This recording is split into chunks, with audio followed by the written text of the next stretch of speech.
Tom Reeves was a simple man. He never wanted much from life, just peace, a bit of coffee, and quiet nights. Working as a janitor on the Galactic Embassy gave him all of that. The embassy floated between stars, a great glass tower full of different kinds of life, tall blue creatures, small furry ones, and even beings made of light. Tom liked it there.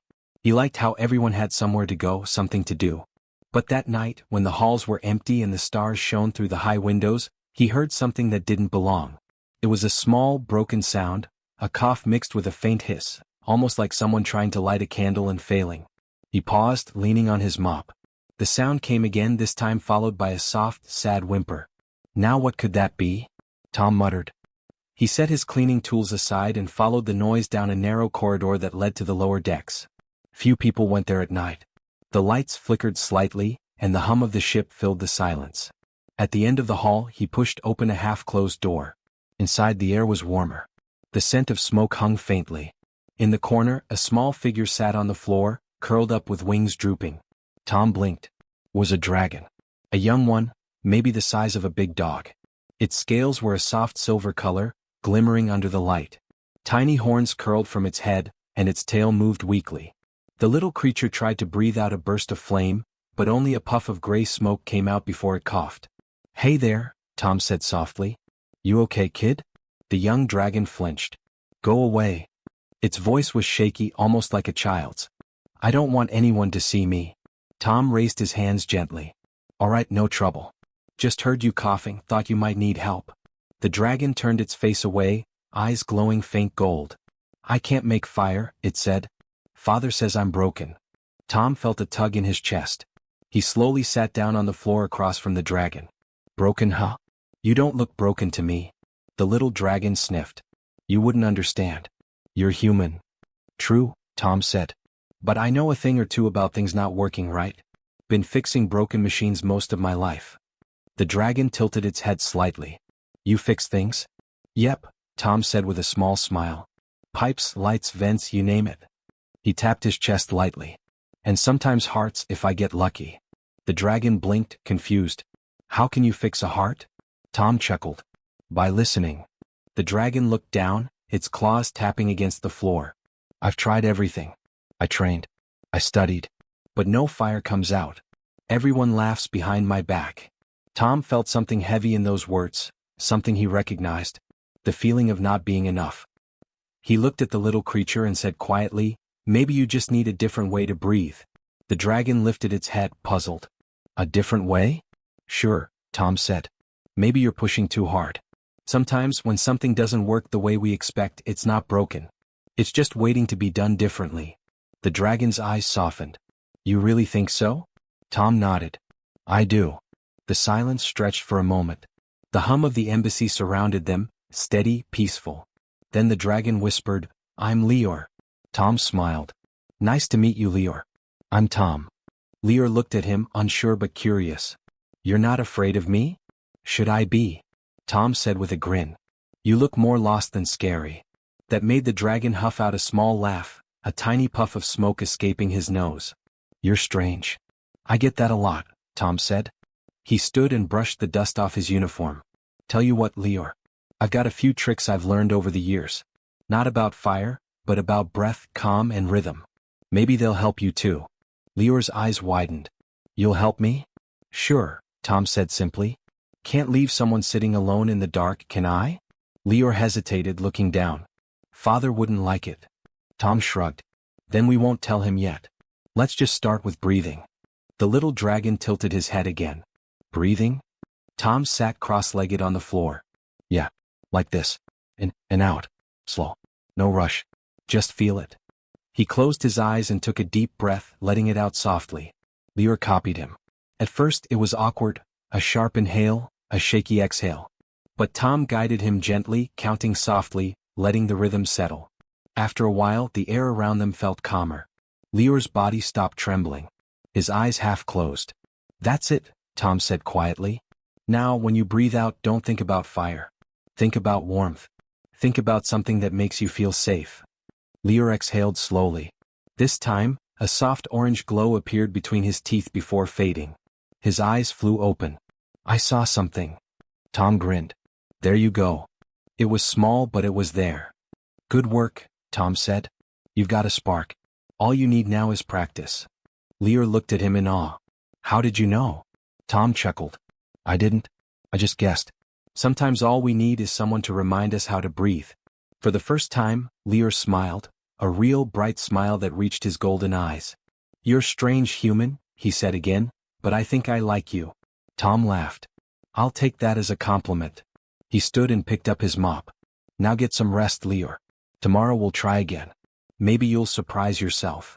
As Tom walked away down the hall, he heard a small, hopeful voice behind him whisper, "Thank you." He turned and gave a small wave. "Anytime, kid." When he left the room, Lear sat quietly for a long while, feeling something new inside him. Not fire, not heat, but something gentle and steady. Maybe the human was right. Maybe he wasn't broken after all. The lights dimmed, the stars shone outside, and for the first time in his young life, the Dragon Prince fell asleep with a small smile curling on his snout. Somewhere in the distance, Tom hummed a soft tune as he worked, and the hum echoed faintly through the halls, like a song carried on warm air. And in that warmth, a tiny ember of hope began to glow. The next evening, the Galactic Embassy was quiet again. Most of its lights had dimmed to soft blue, and the hum of the great engines filled the halls like a heartbeat. Tom Reeves finished mopping the upper deck and wiped his hands on his work uniform. He looked toward the lower level where he had met Lear the night before. All day he'd been thinking about that small dragon. The way the little guy had looked, proud, scared, and hopeful all at once, reminded Tom of a kid trying to do something everyone else already could. He knew that feeling. He had seen it in people and in himself. Tom reached into his bag and pulled out a small object. It was a harmonica, old, slightly rusted but still playable. He had carried it for years. His mother had given it to him before he'd left Earth, telling him that sometimes a song could do what words couldn't. He smiled as he rubbed the metal with his sleeve. "Let's see if this can help," he said quietly and made his way down to the lower deck. When he reached the room he found Lear already there, sitting near the wall with his tail wrapped around his feet. The young dragon looked up quickly when he heard Tom's footsteps. "You came back," Lear said, sounding both surprised and relieved. "Of course," Tom replied. "Didn't think I'd leave my student hanging." Lear tilted his head. "Student?" "Sure," Tom said, grinning. "You're learning how to breathe, aren't you?" Lear gave a small smile but then looked down. "I tried again today. Still no fire." "That's all right," Tom said. "You don't need fire right now. You need focus." He sat cross-legged on the floor and pulled out the harmonica. Lear's eyes widened. "What is that?" Tom smiled and lifted it to his lips. He blew gently and a soft, sweet sound filled the air, long and calm like wind passing through trees. The note carried through the empty room, bouncing off the walls until it faded into silence. Lear blinked, his golden eyes shining. "That sound, it feels alive." Tom nodded. "It's music. Something humans make when words aren't enough. You breathe into it and it sings." Lear stared. "You breathe and it makes sound? Like a voice?" "Exactly," Tom said. "But not with fire or smoke, just breath and feeling." The dragon crawled closer, curious. "Can I try?" "Of course," Tom said, holding it out. "But go easy. You don't need to force it." Lear took the harmonica gently in his claws. He brought it close to his mouth and blew hard, too hard. The air rushed through but no sound came, just a sharp whoosh. He frowned. "It's broken." Tom chuckled. "No, kid. You're just trying too hard. Don't push. You're not trying to fight the air, you're dancing with it." "Dancing?" Lear asked, confused. "Yeah," Tom said. "Like this." He took the harmonica back and played a slow, soft note, swaying slightly as he breathed in and out. The sound was gentle, peaceful. "Now you try again," Tom said. "Only this time think of the air as a friend, not something to force." Lear hesitated but nodded. He took a small breath and blew softly into the harmonica. This time a faint note came out, shaky but real. His eyes went wide. "I did it." Tom grinned. "There you go. That's the sound of your breath, your fire, just in a different form." Lear looked at the harmonica in awe. "It feels warm when I play. Like something inside me is moving." Tom nodded. "That's the trick. It's not about strength, it's about feeling. You've got fire in you, Lear. It just sings instead of burns." Lear smiled, his wings fluttering slightly. "Do it again," he said eagerly. Tom laughed and handed the harmonica back. "All right, let's make some music then." For the next hour the two of them sat in the quiet room. Tom showed him how to breathe slowly, how to let air flow instead of forcing it. Sometimes Lear made a squeak, sometimes the sound wobbled and they both laughed. But every time it got better. The little dragon learned to control his breath, to let sound flow naturally. He even began to hum softly while playing, mixing his own low tone with the harmonica's high notes. The sound echoed through the empty deck, warm and strange, a mix of human and dragon harmony. For a while it didn't feel like a spaceship at all. Felt like a home. When they finished, Lear sat back looking proud and tired. "I didn't think breathing could be fun," he said. Tom chuckled. "Most people don't. But it's one of the most powerful things you've got." Lear turned the harmonica in his claws. "Do all humans make music?" "Not all," Tom said. "But most of us feel it. It's how we share what's inside, joy, sadness, hope. Sometimes it's the only way to let the fire out safely." The dragon thought about that. "So, this is your fire?" Tom smiled softly. "Maybe. My kind of fire." Lear looked at him, understanding slowly dawning. "Then maybe I have two kinds of fire, one that burns and one that sings." Tom nodded. "That sounds just about right." A comfortable silence filled the room. Outside the window, the stars moved past in slow lines of silver light.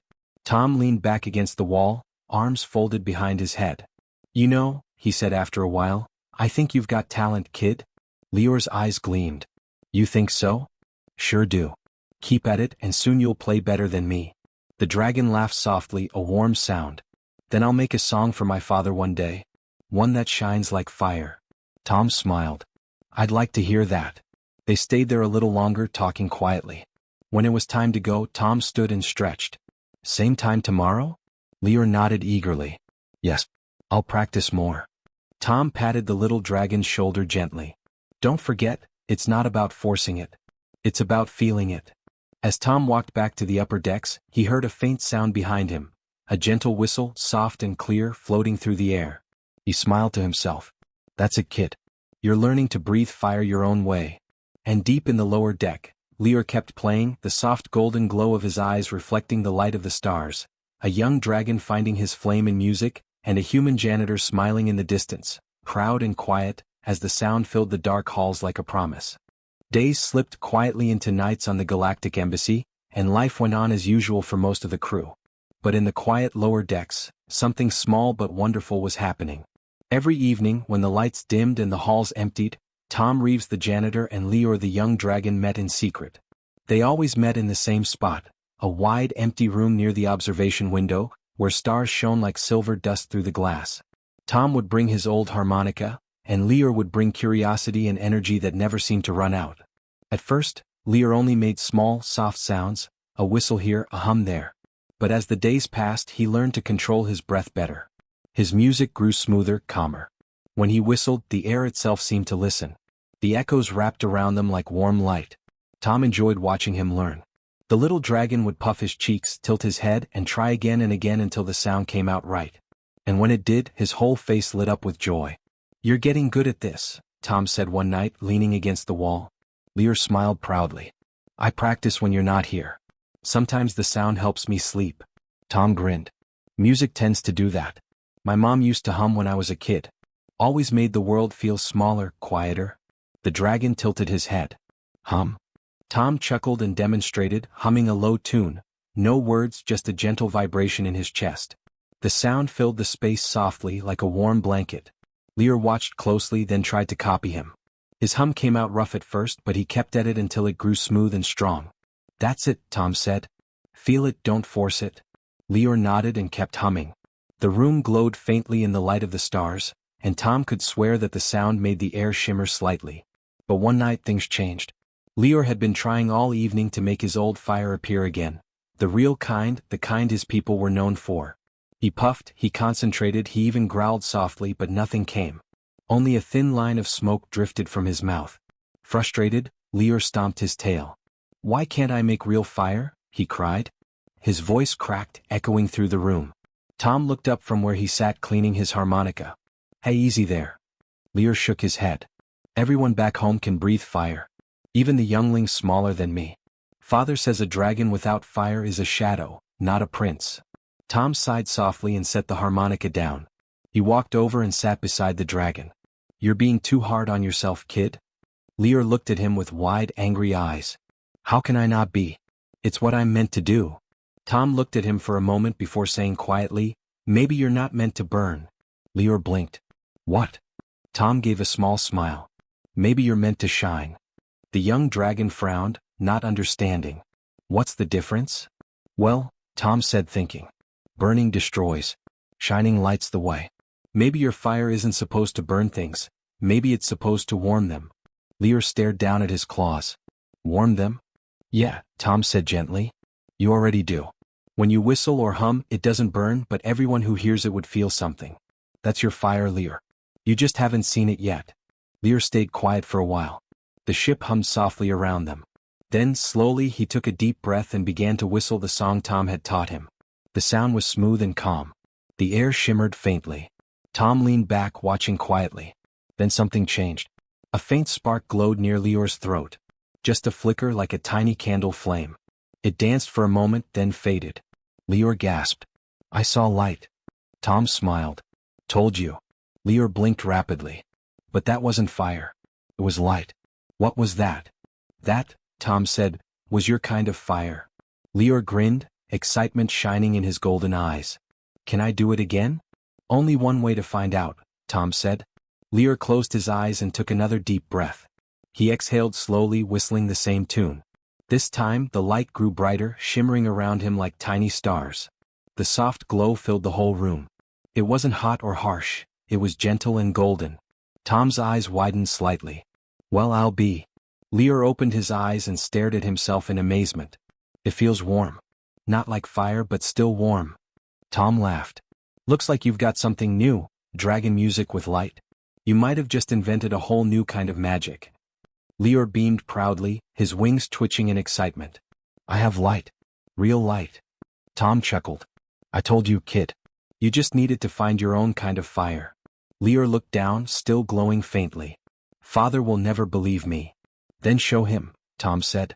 Show him that there's more than one way to be strong. The dragon nodded slowly. Maybe I will. Tom patted his shoulder gently. You've got this, kid.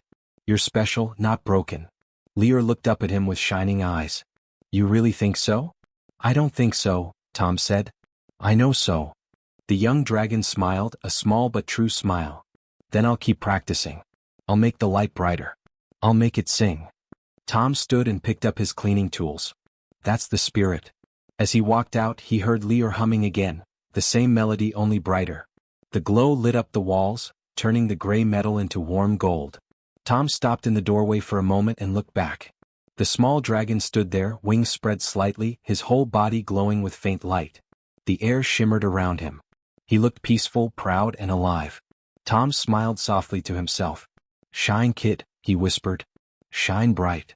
Then he turned and walked away down the long corridor, his footsteps echoing softly against the hum of the ship. Behind him, Lear's song carried through the halls, part whistle, part hum, all heart, and the light that followed him danced on the walls like a sunrise in the dark. For the first time, the Dragon Prince didn't dream of fire that burned. He dreamed of light that healed, of warmth that spread without pain. And in his dream, a human janitor stood nearby, smiling, proud of the small miracle that had begun with a song. The great hall of the royal summit was filled with the sound of murmurs, the clinking of crystal goblets, and the low hum of hundreds of alien dignitaries from across the stars. The banners of many worlds hung from the tall ceilings, each a symbol of power, pride, and ancient tradition. In the center, on a raised platform, stood the royal family of Dracoria, a proud race of dragons known for their fierce breath and burning fire. The Dragon King, tall and shining with golden scales, sat upon his throne. His wings were folded neatly, his expression proud but distant.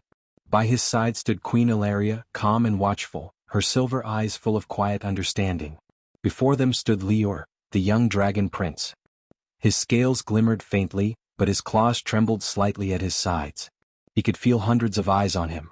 Eyes filled with expectation. Eyes filled with doubt. For weeks, everyone had whispered about him, the prince who could not breathe fire. The words followed him wherever he went. Some pitied him, some mocked him, and a few even feared what it might mean for their proud bloodline. Today was the day that would decide everything. The Dragon King's deep voice filled the hall. My son, Lear of House Dracoria, will now show his flame, the proof of his strength and of our legacy. Lior's throat felt dry. His tail twitched nervously. He looked up at his father, the strongest of all dragons who could melt stone and ignite stars with his breath, and then down at his own claws. He remembered all his attempts. The smoke, the coughing, the disappointment. And then he remembered Tom. At the far edge of the room, near the servants' entrance, stood the human janitor, Tom Reeves. He wore his usual gray uniform, the one that never quite fit right, holding his mop like a soldier with a spear.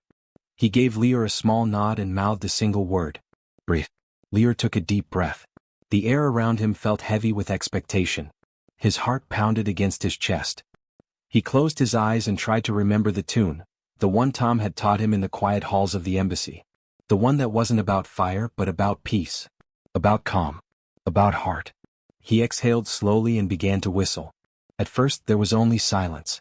A few whispers rippled through the crowd. Then the sound grew. A soft, clear tone floated into the air, gentle and warm. It wasn't loud or powerful, but it filled the space in a way that made people stop and listen. The air shimmered faintly around him. Tiny sparks of golden light began to swirl in slow circles, dancing like dust caught in sunlight. The crowd went quiet. Lior's body glowed softly. His scales reflected the golden light, and as he whistled, the room seemed to come alive with warmth, not heat, not flame, but something deeper, something pure. A wave of light spread outward from him, wrapping the audience in a feeling they couldn't quite name. It was comfort and hope and peace all at once. Gasps echoed through the hall. Some dragons leaned forward, eyes wide. Others simply stood frozen, unable to look away. The music rose and fell gently like a heartbeat. The light shimmered brighter, reflecting off the crystal walls and painting everything in gold. And then silence. Lior opened his eyes slowly. The light faded, leaving behind only a soft golden glow that lingered in the air. For a long moment no one spoke. Then someone whispered, "That's not fire." All eyes turned to the Dragon King. He stood still, his golden scales catching the faint glow that still shimmered in the room. Tom watched quietly from his place at the edge of the crowd.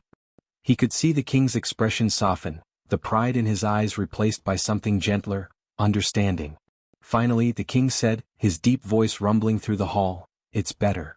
The crowd stirred, surprised. "It's not destruction," the king continued, his tone strong and full of awe. "It's harmony." The words echoed like thunder in the silence. Lior looked up, hardly believing what he'd heard. His father, the proud, powerful king who had once frowned at his weakness, was smiling. Not a forced smile. A real one. The queen stepped forward, her silver eyes bright with tears. "You carry a different flame, my son," she said softly. "A flame that doesn't burn, it heals." The crowd began to murmur again, but this time their voices were filled with wonder, not doubt. A dragon elder leaned forward. "Such a gift has not been seen in ages." The old song spoke of dragons who brought light instead of fire, peacemakers, not warriors. Lior blinked. "Peacemakers?" The elder nodded. "You carry the ancient spark." Tom smiled from across the room. He wanted to clap but held back. It wasn't his place to interrupt a royal moment. But Lior saw him and smiled too, a small knowing smile. The Dragon King turned his gaze toward Tom. "You," he said, his voice filling the hall. "Human. Come forward." The crowd parted in silence as Tom slowly stepped forward, mop still in hand. He stopped before the throne, unsure what to do. Sir?" The king's golden eyes studied him carefully. "You taught my son this?" Tom hesitated, rubbing the back of his neck. "Well, kind of. He did all the work. I just gave him a song." The king nodded slowly. "Then you gave him more than that. You gave him a reason to believe." Tom shifted awkwardly. "Guess we both needed that." The king's stern face softened. He bowed his head slightly, a gesture that made the entire hall gasp. "Then I thank you, human. You've given my son his fire, and perhaps, given our people something greater." Tom smiled faintly. "Just doing what I could, sir." As the crowd erupted into applause, Lior ran forward and hugged Tom tightly, something no one in the room had expected. The janitor chuckled and patted his shoulder. "Told you, kid. Just needed to find your own kind of fire." Lior grinned up at him. "And I did." The king raised his clawed hand and said loudly, "Let it be known, the fire of destruction ends today. From this moment forward, our people will learn the fire of harmony." The hall filled with cheers. Dragons, humans, and countless others from different worlds raised their voices together. As the golden light faded, Tom stepped back quietly, his heart full. He looked at Lior, glowing with pride, and whispered under his breath, "Shine bright, kid. The galaxy could use a little more light." And above the noise of the crowd, the Dragon Prince's whistle rose again, a sound not of flame but of peace, carrying warmth through every heart that heard it. When the royal summit finally came to an end, the grand hall slowly emptied. The sound of celebration faded, replaced by the quiet hum of ships preparing for departure. The air still shimmered faintly with golden light, a gentle reminder of what had just happened. The story of the Dragon Prince and his new kind of fire was already spreading across the stars. But in the middle of all that excitement, one person slipped away unnoticed. Tom Reeves, the human janitor who had started it all, quietly picked up his small travel bag and his old broom. He didn't wear medals or fancy clothes. He didn't stand in the spotlight or sit at the king's table. He had always been a man who worked in the background, sweeping, cleaning, fixing little things that others didn't see. He liked it that way. As he walked down the long silver hallway of the Galactic Embassy, he could still hear the faint echoes of cheers and music behind him. Everyone was talking about the prince's light, the harmony flame they were calling it now. Tom smiled a little to himself. "Not bad, kid," he muttered. He had made up his mind to leave quietly. No goodbyes, no big speeches. The royal summit had enough of those already. He had done what he came to do, even if he hadn't planned it that way. He reached the docking bay and set his bag down. Ships of all kinds were parked nearby, sleek crafts from 100 worlds, engines humming softly. Tom was waiting for the next supply freighter heading back to the human colonies. Just as he was about to step aboard, he heard a familiar voice behind him. "Tom?" He turned around. Lior came running down the hall, wings half spread, his scales glowing faintly gold. He was smiling, but there was worry in his eyes. 2 royal guards followed behind, trying to keep up, but the prince was faster. Tom sighed softly. "You should be with your father, kid." Lior stopped in front of him, catching his breath. "You can't go," he said, his voice full of emotion. Tom gave him a small smile. "Sure I can. My shift's over." Lior frowned. "You taught me to breathe. You can't just leave now." Tom looked down for a moment, then back at him. "You don't need me anymore, Lior. You found your own light." The young dragon's tail twitched anxiously. "But what if I forget how? What if I stop glowing?" Tom chuckled softly. "You won't. You've got it in you now. It's not something you can lose. It's part of you, same as your wings or your heartbeat." Lior was quiet for a moment. Then he reached into a small pouch hanging by his side and pulled out something shiny. It was Tom's harmonica, the old, scratched one with a dent near the edge. He held it out with both claws. "Then keep this. It's a gift." Tom blinked in surprise. "A gift? Kid, that's mine." Lior shook his head firmly. "It was yours. Now it's mine. You gave me breath and I gave it song. But it started with you. I want you to have it back." Tom looked at the harmonica, then back at the young prince. For a moment he didn't know what to say. He could see the sincerity in Lior's golden eyes, the same eyes that once looked full of doubt and fear. Now they glowed with confidence, warmth, and something deeper, hope. Finally Tom smiled. "No, Lior," he said gently. "That's yours now. Keep making music. Keep reminding people what harmony sounds like." Lior tilted his head. "Are you sure?" "Positive," Tom said. "Besides, it never sounded that good when I played it." Lior laughed softly, a sound that almost matched his whistle. "Then I'll keep it. But I'll play it for you every time I remember." Tom nodded. That's all I could ask. For a moment they stood there, a human janitor and a dragon prince, 2 friends from worlds apart sharing a quiet goodbye in a galaxy too big for words. The air was still. The light from the stars filtered through the windows, painting the floor in silver and gold. Lior looked up. "Where will you go now?" Tom shrugged. "Don't know yet. Maybe fix up a few ships. Maybe find another floor that needs sweeping." Lior smiled. "You make it sound simple." Tom grinned. "It is. The galaxy's messy, kid. Somebody's got to keep it clean." The young dragon nodded slowly, his expression thoughtful. "You'll come back, won't you?" Tom hesitated, then smiled softly. "Maybe. If the floors get too dusty." That made Lior laugh again. Tom picked up his bag and turned toward the ship ramp. As he began to walk up, Lior took a deep breath, not to call out but to whistle. A soft, gentle tune filled the docking bay, the same melody Tom had taught him. But now it was stronger, clearer. The air shimmered faintly with golden light, just like before. Tom stopped halfway up the ramp and turned around. Lear stood there, wings half open, glowing faintly as he whistled. The sound echoed through the hall like a warm breeze, wrapping around the metal walls and filling the space with comfort. Tom listened, eyes soft. The tune was full of warmth, not sadness, not longing, but hope. He gave the young prince a final nod. "Keep playing, kid," he said. "The stars could use a little music." Lear smiled and kept whistling, his eyes never leaving the human who had changed his world. As the ship doors closed, the melody continued. It followed Tom down the corridor, through the hum of the engines, even as the ship lifted off and drifted into the black sea of stars. Inside the cockpit, Tom leaned back in his seat and closed his eyes. He could still hear the faint sound of that whistle, soft, steady, alive. He smiled to himself. Guess even dragons need a song sometimes. Outside, the stars shone brighter, and somewhere far behind, a young dragon prince stood on a balcony, watching the stars fade into the horizon, whistling the tune that had started everything. It was a song of hope. A song of peace. A song that would travel from one world to another, carried by wind, light, and memory, reminding everyone that even the smallest act of kindness can change a galaxy. And as the melody drifted into space, the stars seemed to hum along.